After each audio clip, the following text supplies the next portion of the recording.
country will be a bustling construction site.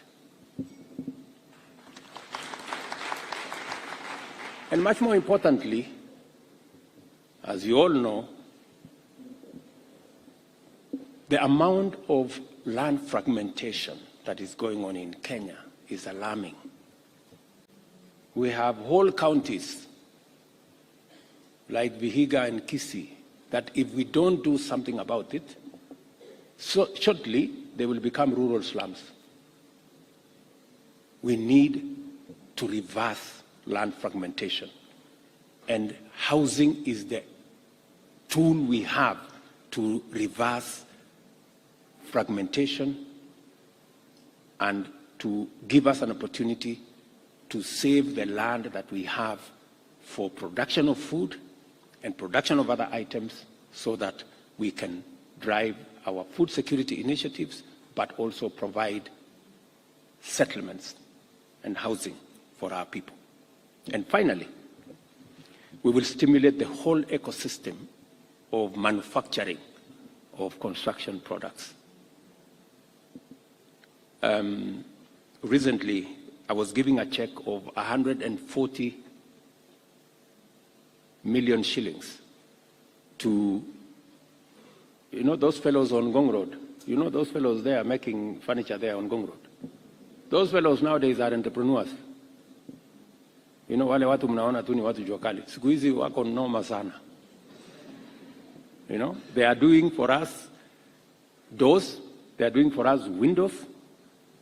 They are now a company for a housing plan. So this beautiful project was in the manifesto of Kenya Kwanza. The same housing project, complete with percentages of the levy, was also in the Azimio manifesto. But when it came to implementation, my friends, that is where the devil lives. Nobody wanted it implemented. Because we all want to talk about it. It is good. You know, we go tell the people, we are going to do this, we are going to do this. When hardly people mean it. I am telling you, this time round, I am implementing it.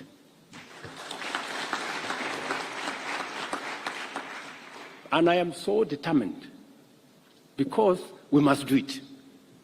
Korea did it, Singapore did it, Malaysia did it, and that is why they are ahead of us. We know what we must do, but we cannot gather the courage to do it. But this time round, whatever it takes, we are going to implement it. We will also give you guys a chance. You don't have now to harass yourself, or you are looking for cement, I don't know, you are looking for steel, I don't know, you are looking for stones to go and build a house. Just log into Boma Yangu. I think it is 832 was Boma Yangu. Hinga will come and brief you, my PS for housing. You will choose for yourself the house you want. It is the responsibility of the government of Kenya to deliver that house to you. Kazi yako ni kulipa tu whatever it is that you need. You don't need to know me, you don't need to know Hinga, you don't need your relative, you don't need your friends, because you know what they do in most cases. So we will save you the trouble. So this, I've just given you an example of why we must change Kenya. Yeah? And I promise you that we're going to move this country in the right direction. We will make the difficult decisions, we will make the smart decisions, because we owe no less to the people we told that this was going to happen.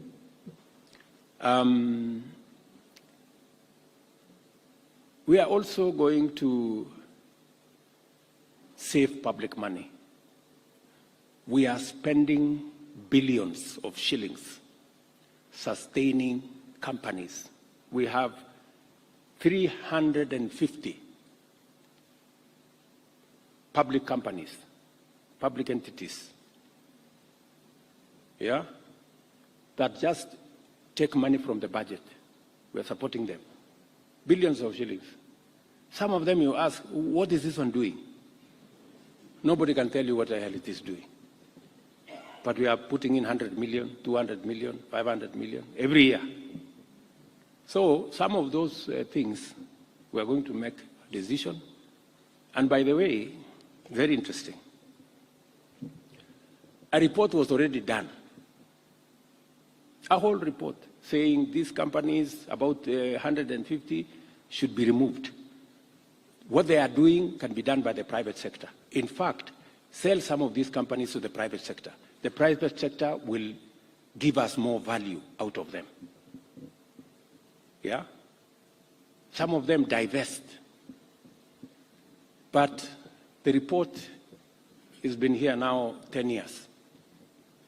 Because it's a very difficult decision to make. But I will make the decision. I promise you. I will make the decision and take the consequences. Because Kenya must move. Yes, if we know what the right thing is, my friends, you can never go wrong by doing the right thing. How can you go wrong by doing the right thing?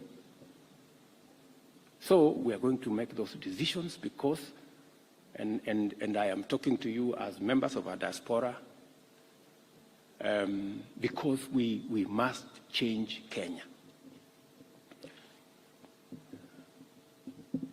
I don't want to talk about taxes because you guys, I know, you know how much you pay. Munajua. Sindio?